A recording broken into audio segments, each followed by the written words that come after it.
Trump के बाद world most popular figure, क्योंकि ये आदमी जो भी बोलता है वो ट्रेंड हो जाता है। इस आदमी का ट्रेंडिंग ग्रो इसी तरह बढ़ता रहा तो वो दिन दूर नहीं इस आदमी का खांसना और पादना भी ट्रेंडिंग में चला जाए और लोग महफिलों में सोशल मीडिया में इनके खांसने और पादने के चर्चे करने लगे और उसके मीम बनने लगे। अब फिल वक्त इनकी गोल्ड वाली स्पीच फुल ट्रेंड में है। मोदी को पॉपुलर करने में अपोजिशन का भी बड़ा हाथ है। फिर भी मैं कहूंगा इस आदमी की बातों में जादू और करतूत तो बल्ले बल्ले है। आज तक इंडिया में किसी प्राइम मिनिस्टर के मुंह से निकले हुए अल्फाज इतने यादगार नहीं रहे जितने के मोदी के। शायद उस वक्त सोशल मीडिया भी नहीं था और नेताओं की ना कोई आवभक्ति थी ना अंधभक्ति। नेताओं को अपने किसी बड़ी रैली या जलसे में पब्लिक को बुलाना होता तो किसी फिल्म स्टार को इनवाइट किया जाता ताकि उनको देखने के बहाने पब्लिक आ जाए। पर आज इंडिया में तो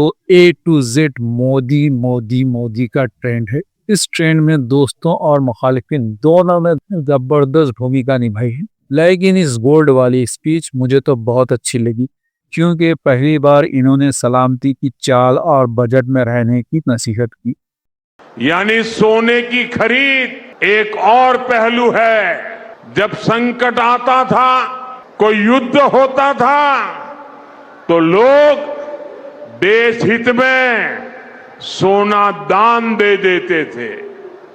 आज दान की जरूरत नहीं है, लेकिन देश हित में हमको ये तय करना पड़ेगा कि साल भर तक घर में कोई भी फंक्शन हो, कोई भी कार्यक्रम हो, हम सोने के गहने नहीं खरीदेंगे, सोना नहीं खरीदेंगे।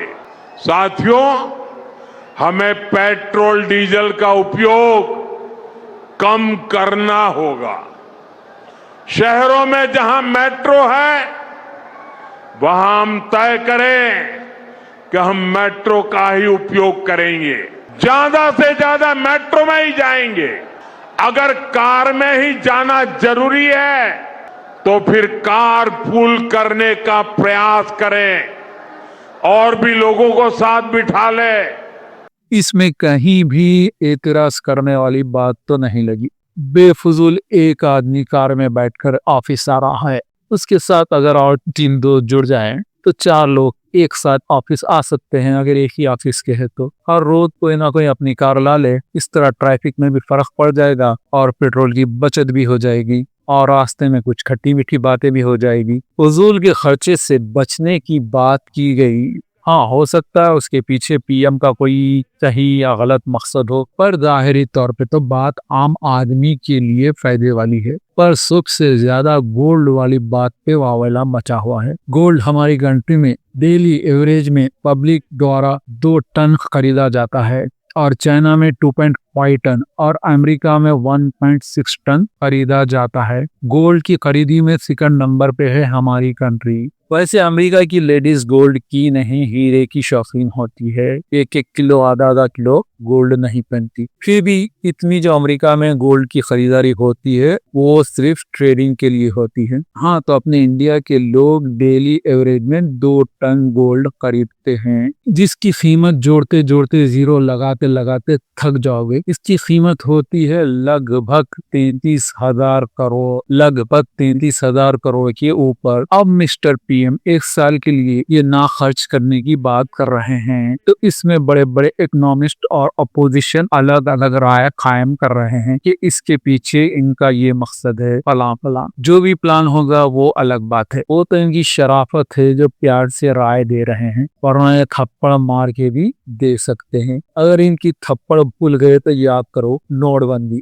अगर वो रात के किसी हिस्से में आके ऐलान कर दे कि आज 12 बजे से सोने की खरीदारी अवैध हो गई, 1 साल के लिए सोने की खरीदी पे पाबंदी की जाती है, यकीन मानो भारत में किसी की माँ ने वो लाल पैदा नहीं किया कि इस आदमी को अपने इस बयान से पलटा दे। वैसे पीएम मोदी जमीनों के बारे में नहीं बोले कि 1 साल तक कोई जमीन नहीं खरीदे, क्योंकि उनको मालूम है इंसान सोने के बिना तो जी सकता है लेकिन मकान के बिना नहीं।